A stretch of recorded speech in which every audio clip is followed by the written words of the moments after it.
Welcome back to the channel. My name is Adam Smith, and inside this game overview and gameplay video, I am very excited to be checking out Rayman The Board Game. This one coming from Flyos Games. It's landing on Kickstarter for September 17th. For those interested in checking out the campaign page, I'll have a link to it in the top right-hand corner, as well as a pinned comment and video description.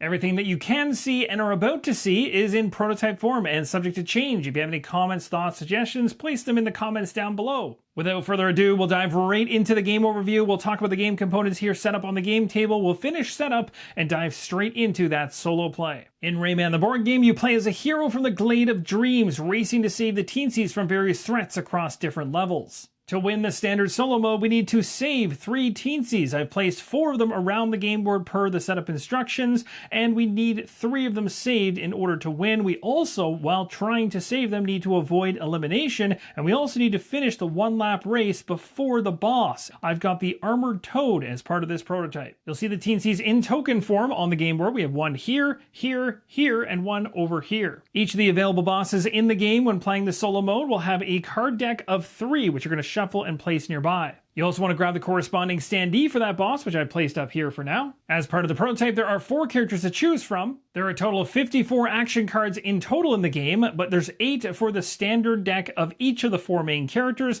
and I'm choosing to use Glowbox. From the 6 player cards, choose one of them and keep the side with the 4 boxes face up. If you choose to use the legendary side of the player cards, flip this card over to the opposite side. We'll talk more about it later, but here is the other 5 cards. You'll see different artwork across all of them. Flipping them over, there's actually legendary abilities on them. We'll talk more about this after the play. From your shuffle deck of cards, go ahead and discard 2 cards from the top of the deck and place them nearby in a discard pile. Now place your character miniature, in this case Glowbox, in the 1 to 2 position at the start of the race. Remember, Glowbox is aiming to get all the way around 1 lap before the boss does, and also needs to free 3 Teensies on the way, as well as avoiding elimination. Now we need to determine where the boss is going to start the race, in the 1 to 2 position, 3 to 4, or 5 to 6. We'll go ahead and roll this die to find that out. A 3 is going to be starting just above us. You can, of course, choose to do the die roll before you place your character, or simply just bump your character up if the boss takes his spot from the start. Let's quickly touch on the components. In the center of the table, we have some bonus cards. These are going to be cards we get every single time we take down an enemy. There's enemies all over the game board. You can see them illustrated in multiple positions at multiple levels. So every time we actually slap one of these enemies by actually going on to the space the enemy is and using a slap as one of the icons we can have from our cards, we then gain a bonus card. These bonus cards can then be cashed in when we want to use them in order to do more on our turn, and they're always a good thing. Now you're probably wondering about the hearts that are laying out here. We only need 1 for solo play, but I placed them all here anyway. So essentially from the start of the game, you don't have a heart, and that's not good, because if I happen, for example, to move 2 spaces on the level I'm on, I would run into an enemy, and if I take damage because I cannot slap, because I don't have that icon with the cards that I'll be using, I take a damage, and just like that, I'm eliminated. So not only can you be eliminated by the enemies on the game board itself, by not having a heart to defend against any attacks coming at you, but the boss, if he happens to trample by you, he's going to also eliminate you. So you're going to want to accumulate hearts, and you do this by playing cards that have the heart icon on it. It'll allow you to take a single heart, which is the max you can ever hold, and anytime you'd be on the cusp of being eliminated, you'd instead just discard the heart. That is the way to keep yourself alive. So you can lose a heart, gain it back, lose it again, gain it back, so long as you always have one in that moment when elimination is going to happen. The final components you can see on screen that I have not talked about are above the game board. We've got projectile missiles, a whole bunch of them, and there's also a card in the top right that controls them. We'll talk more about adding this into the solo experience later on to customize the experience overall. Now, the one component we are going to use right now is going to be this arrow right here, which is really handy because as you play cards, you'll be playing 2 cards during your turn, combining those icons and then using those icons in a productive manner, hopefully, to kind of pull yourself through the race and get those Teensies saved and also avoid having the boss crunch you or one of those enemies. But that token right here is going to allow you to know exactly how far you can move based on your 2 cards. So in other words, if our 2 cards total up to 7 movement,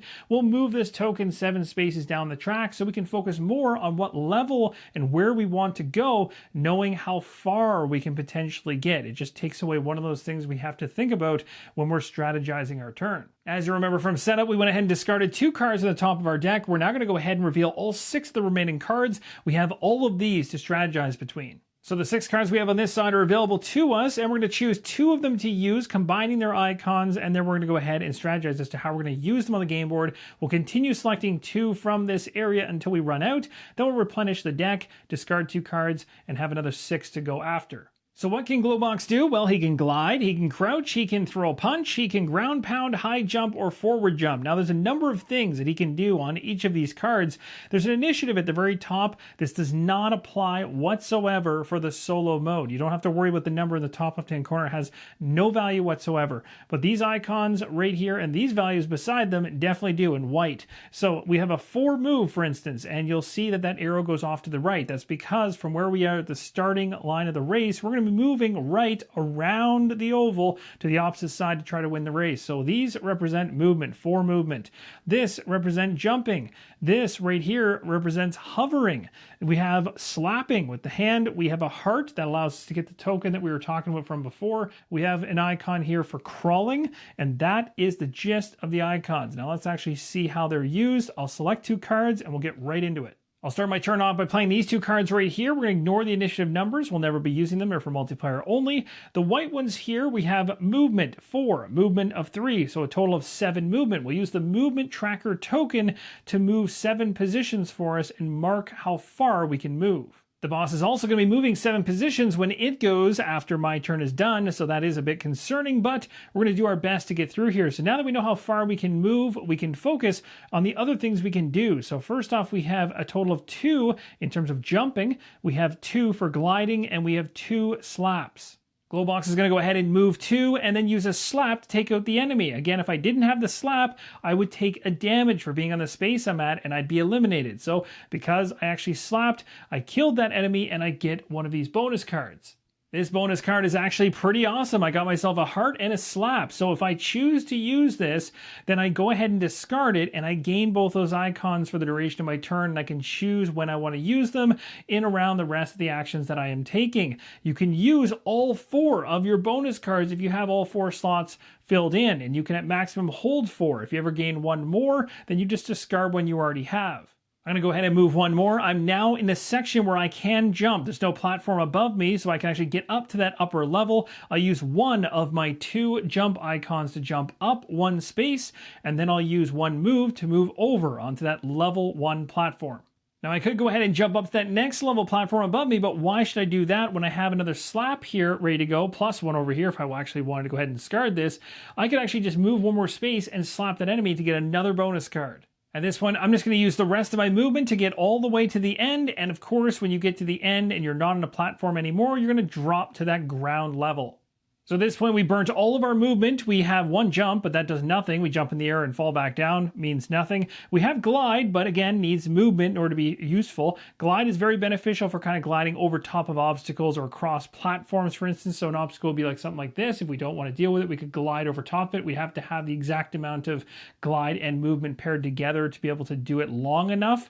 In this case, it's 2 spaces for this obstacle, so we'd have to be able to glide long enough to get all the way over to the other side. So hence the reason I kind of went around the long way in that case. We used both of our slaps, which got us 2 bonus actions, and I'm actually thinking, because I know the boss is going to go ahead on its turn right after I'm done here and move 7, it will then roll a die to determine what level it's going to go on, which means there is a 33% chance that it could land on my spot, and I do not have a heart right now, which means it would trample me and I'd be eliminated. So we're going to go ahead and spend this right here in order to get that movement point that I need. I'm not going to need the slap, even though I could take advantage of it if I actually had something to slap, which I don't. But I'm going to take the movement plus the jump that I didn't use here. I'm going to be able to jump up and over to this position right here. That's going to do it for my turn. So we're going to take these 2 cards and discard them, and we're going to move the boss 7 positions. And unlike me, when it's in an area where there's no platform or any level underneath of it, it's not going to drop down. It's going to be a die roll that determines what level it's going to be at. So we're going to go ahead and roll the die now, finding out which position it will sit in. And it ended up being that bottom ground level. Well, it's a good thing that I used that bonus action to get myself out of there. The boss's turn still isn't done. We're now going to pull a card from its deck to find out what else it's going to throw at us. This card is called Resistance. It says all enemies now require 2 slaps to be defeated until the next round. So back to a player turn for myself. We got 4 cards to choose from. We need to select 2. A little bit tougher of a decision to make this time around because of movement. We know that when the toad gets a chance to go at the end of my turn, it's going to move 7 on that ground level. It's going to come rushing around. And so because of this, we don't want to end up with movement that ends us up in this chasm that has us dropping down here and then getting hit by the toad. Now that's okay if we get hit, so long as we have a heart. And we do have the ability to get hearts through multiple cards to kind of keep us from being eliminated. Now all this on top of the fact the enemies also have resistance, so it takes 2 slaps to actually take them down now. I think I've got myself a plan here. I'm going to go ahead and update the movement tracker, which actually should be 1 position forward when it started because I actually used that additional bonus action from the last round, which doesn't have any gameplay impact, but just keep that in line with your character, makes things easier going forward. So with 6 movement I've got here, we're going to go ahead and put this tracker up 6 positions. So 1, 2, 3, 4, 5, and 6 all the way to here. We're going to start things off by moving 1 and dropping down automatically after we move. And then when we do, we're right beside the Teensy. We're going to go ahead and discard this bonus action to take advantage of the slap to save the Teensy that was here and also gain a heart. Once you've saved a Teensy, you can place 1 in one of the 3 positions right on your player card. Next, I used a jump of 2, which is all the jump that I had, and a movement of 1 to get up on the highest platform. Glowbox continues movement and lands on one of the enemies. I do not have the slap necessary to take this enemy out, so I lose my heart. However, the good news is I can still progress past the enemy when I lose a heart. So I continue onwards using my movement up to this position right here where I got the movement token. So I've used a glide as well as 2 movement to go from this platform to this platform. I have 1 more movement left, moving me to here, which would drop me down to the next level. And last but certainly not least, for a backup, I'm going to go ahead and use the heart on my card to gain the heart back to keep me safe from whatever the boss is going to try and throw at me. And it's a good thing I did that because the boss is right on my tail. We're going to go ahead and roll a die now to determine where it's moving. If it happens to get a 3 to a 4, it's going to take that heart away. Let's see how it goes. A 2, it's going to stay exactly where it is. The Armored Toad now throws a special attack called Stun. All players in the same column or in a column adjacent to the Armored Toad must randomly discard 2 bonus cards. It's a good thing I've got none left. It's now back to us. I'm playing my final 2 cards here for movement, a whole bunch of slapping going on, but we no longer have that 2 requirement per enemy anymore. We got some jumping and the ability to get a heart back. We certainly can't make it as far as we did last time, but we can at least get to here and potentially pull off a lot of bonus actions if we play this right. So first off the hop, we're going to go ahead and probably jump up and then start moving across this way in order to start slapping all these enemies. We've already used 3 of our movement to get where we're at, and then while I went across those enemies, the 2 that were here, I was slapping them as I went. I've used 2 slaps so far, and I've used 3 movement, and we also had to use 1 jump to get up here. I also got some bonus actions, as you can see, from the 2 slaps. Now, I'd love to be able to glide across here, but I didn't get anything glide-wise. That's not going to happen. So really, if I move right now, I'm going to fall. Gravity's going to take over. I'm going to drop right down to that enemy there. If I land on the enemy, so long as I have the slap, I can slap that enemy. Unfortunately, one of the bonus actions is not going to help me whatsoever unless I'm using legendary mode, so unfortunately that tile will not be good for me. So I'm basically going to go ahead and discard it right now. If I was using legendary, then that would be beneficial. Likely in the final version, those are the types of tokens you'll take out of the pile if you're not using the legendary tokens. So for the sake that I can't use that, I'm going to draw another one because otherwise it's just a void thing. So we got this one instead. So we got lots of movement potential going on. Let's be really aggressive and use both these bonus action tokens to allow us to move a couple more times. So I've updated the marker. We can get as far as that teensy right there. So I basically jumped up and I'm over. 2 to get on top of this. I still have 1 slap remaining because I slapped, and I've got 1 to save the teensy there. My movement has been exhausted completely, so the rest of what I have doesn't help, and I can't gain any more hearts. Unfortunately, I've already got 1. So at this point, the toad is going to go ahead, move it 7 spaces. It is now ahead of me for the very first time. It's going to go ahead and roll, which we know it will not impact me right now, which is good. It's a 1. It's going to stay exactly where it is currently. Let's find out what that final card in the deck is. It is a Scream. It says all players on the 2nd and 3rd platforms fall down 1 level. They take damage if they land on an obstacle or an enemy. Great news for me, there's no obstacle or enemy below me, so nothing to worry about. I also need to go ahead and replenish my deck, so just giving it a good shuffle. We're going to go ahead and discard the top 2 cards off the deck after I finish this shuffle here. Let's see what we get off the top. We are going to lose this one here. That's a 4 movement. That's kind of painful. And a 2 movement. Both the decks for the character as well as the armored toad have been replenished. And you'll see here, we've got a 5 movement now. That's pretty awesome. We could pair that with a 3 and get 8. That would allow us to get going and get a little bit more even with the toad. It's getting quite close in this race. We're on the back half as we get through this middle portion. I've chosen these 2 cards right here. We got 6 movement across, 1 jump, we got 2 slap, a heart we can gain, as well as 2 crouch to use. So 6 movement will allow us to move this 1, 2, 3, 4, 5, and 6.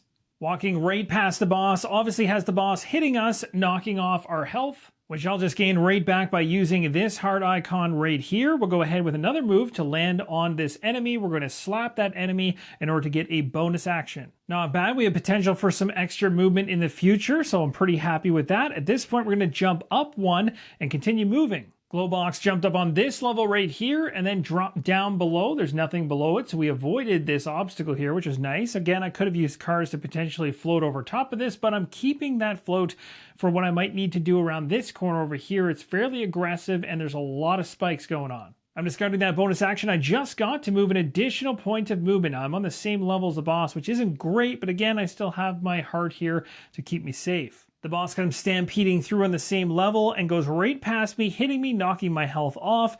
It's going to roll now to determine which level it'll be at, and it's going to end up going to a higher level. So again, it does not matter that there's no level for it to stand on. It's going to go based on the die roll. 1 to 2, 3 to 4, and 5 to 6 at the top. We also have a Teensy up here, which is near impossible for me to actually go up and get at this point, which is okay, because the plan is to go after the third one right here next to the finish line. The armored toad is once again with a fresh deck throwing resistance at us. All enemies now require 2 slaps to be defeated until the next round. This is the turn to make a big time push, so we're going to go ahead right now using 8 movement, which is huge. I'm also going to be using this bonus action for an additional movement, so we're going to be able to go a total of 9. Not bad at all. And the obstacle, which is a really nasty one right here, requires a lot of movement to get over top of it, but this works out pretty good. We have everything that we need because we have the ability to crouch, we have the ability to glide, we have all the movement we need. We need to crouch here, glide over top of all of this. So we're going to go right along the ground floor here and go 1,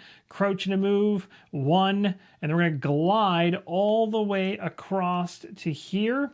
And of course, we would have stopped right here and been A-okay. There's no spikes in this location here. We had the additional move from the bonus action getting us to here. And that bonus action also came with another heart, which I placed right here. So pretty good. The toad is making its push here to try to get to that finish line. We're going to go ahead and roll the die here to see which level it's going to land on. It's going to be a 3, which means it stays exactly where it's at. It's now going to go ahead and throw a new card at us. It is Scream. This one is all players on the 2nd and 3rd platforms fall down a level. Well, guess what?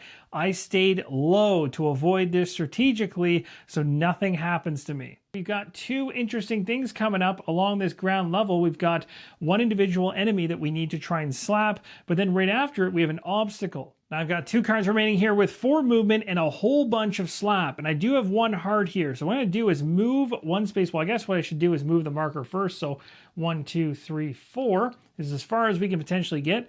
We're going to move into this space right here. And we're going to use a slap in order to gain a bonus token. Let's see what we get. We got ourselves a heart and a jump. That could be beneficial depending on what we want to do. Next, we're going to go ahead and move on to the obstacle. We're going to take a health hit, which is going to take away that. Not good. But then I'm going to immediately go ahead, just for my own sanity's sake. Well, do I really want to do that? Actually, you know what? I might. Well, maybe not. Oh, I don't want to deal with this obstacle right here. It's tough to say, but jumping up on the platform makes a lot of sense. I think I will. So we're going to go ahead and use this to get my health back. We're going to go move, jump up, and we'll be right there. It's coming down to the wire. The boss is now going to go. So we're going to go ahead with the boss. 7 positions. 1, 2, 3, 4, 5, 6, 7. Trampling straight through us and 1 heart removed. The boss is now going to go ahead and roll the die to see where it goes. Hopefully it goes to the highest level. We're hoping for a 5 and a 6, and it got a 6. Perfect. Next, the boss is going to throw a stun at us. This is all players in the same column. 2 or adjacent is going to discard 2 bonus cards. We're not in a column adjacent or in the same column as the boss, and we don't have any bonus action cards or tokens anyway, so we have nothing to worry about there. Well, my friends, all we need at this point in time as we're shuffling the character deck, and I've replenished the boss deck as well, is 3 movement, I believe. 1, 2, 3, 4 movement total. And we need 1 slap to get inside and rescue that last Teensy. And that will give us the victory. So let's go ahead here. We'll split the deck in half. We're going to take 2 cards off the top. So this one's being discarded. And the next one is this one. At this point, we simply just need the movement and the slap. So we'll go ahead with this one here and this one here, getting rid of the rest of them. So we got 5 movement and 4 slap. That's enough. 1, 2, 3 slap, and we get there. That's the 3rd Teensy. And that, my friends, is how Rayman the Board Game plays solo at the base level without any additional customization added in. You can add additional things into the fray, and we'll talk about some of those right now. One of the major ways that you can actually change up your solo play is choosing a different boss, and in the final version you'll have a number of bosses to pick from when you go into solo mode, as well as different cards for each of those bosses. The second thing you can add into the fray, along with picking a boss for solo play, is projectiles. There will be different difficulty levels for the projectiles, but essentially when a projectile is used as an add-on to the solo mode experience, right before the end of the round you're going to roll a die to determine whether it'll be on the ground level, first level, or second level, and then a projectile token comes in at space number 21. So in this case, I go ahead and roll a die to determine which height it will be at. It will start at the ground level. At the end of the next round, you roll the die again, and the new die value is going to determine where the second projectile will come in. So at the end of that second round, we go ahead and roll a die. It tells us it'll be coming in the same spot as this one's in. The original first projectile will now move 8 spaces forward, unlike the boss that moves 7. The first projectile is then on the way. If it happens to run into a character as it's moving around the game board, it's going to take away a heart. If you don't have a heart to take away on that character, the character is defeated. During the player turn, you also cannot use the slap attack in order to take down one of the projectiles in advance. So you'll have to maneuver around it to avoid these. In Hero and Legend modes, you're going to apply the effect on the projectile according to the die value on the card as well. This is going to affect the first projectile. So we got a 2 here. This one says enemies now cost 2 to defeat next round. Some of these effects will be ongoing. Some of them are more situational and will trigger right away. As soon as a player manages to end their turn on the second tile board, which is the one on the left in this case for the race, then all the new projectiles are going to launch from space number 43, which is up here, and of course they're coming around. If a player ends their turn on the last space on the board before the finish line and a projectile is set on that same space, the player is considered defeated and suffers the consequences. So for instance, if I end my movement, I happen to be right on this space, that's a defeat, and I get bumped back 2 spaces, hitting the spikes as well, and additional effects will apply until you get to a space that is clear. The next thing I want to touch on is legendary player cards, which can be found on the back side of your typical player card. As you can see, you still have the spots for the bonus actions at a limit of 4, but you also now have a power here you can take advantage of. You can actually go ahead and trade in looms or lums, depending on how you're going to pronounce it, and it states here you can use 1 slap to hit 1 space away, 2 slaps to hit 2 spaces away, and so on. You can gain movement if you hit a target 2 spaces away. So basically it gives you a power which you can use. So playing in Legend mode allows you more combinations and more strategy with the cards that you have in combination with this player card, and there are unique ones to choose from. When you set up for solo mode, you have a choice between multiple different player cards and different effects you can see on these different cards. So you have Stealth Mastery, Climbing Master, Miniaturization, Combat Master, Extended Flight, and Hypersonic. And as I alluded to earlier in the video, you'll be spending lums or looms from your cards at the very top, which we ignored during our play in order to trigger these effects. The prototype includes 3 different environments. There are 4 different major environmental elements that are inside of each of these. You have platforms, thick platforms, walls, and obstacles. So obstacles would be something like this. We have a wall that would look like this. We have thick platforms like this, and we have standard platforms like that. And then of course you're going to be trying to get around all these things and avoid these things as you try to get to the end of that race. Now I'm going to show you a different environment altogether. This is the Hell environment. Here's a look at the Hell environment from the prototype. Has similar environmental effects going on, just with different illustrations. So we have different types of enemies all around. We still have a platform that's regular. We still have a thicker platform represented by these right here. We also have areas you certainly don't want to get into that are obstacles for this particular map. And walls are represented by lava going in a vertical fashion, like here or here, for instance. So as you can see, the solo mode can be customizable from the standard mode of play up to higher levels of difficulty by adding things in, customizing things as you wish, and you can also take things out to make the game more simplistic. So this can be very family friendly and very good for individuals that are just learning how to play solo. So if you have younger kids that want to play this game, you can take rules away from the equation in order to help onboard them into a solo experience more quickly. Or you can do the opposite, playing by yourself, adding in additional options to up the difficulty, or you can even play together cooperatively against the boss. And that, my friends, is going to wrap up the game overview and gameplay video focusing on the solo mode of play for Rayman the Board Game coming from Flyos Games. This one again landing September 17th. If you want to find the campaign, I have a link to it in video as well as in the video description and pinned comment. Really hope this video was informative, helping you make that decision as whether or not this is a solo experience for you. Thank you guys so much for watching, and as always, keep on rolling solo.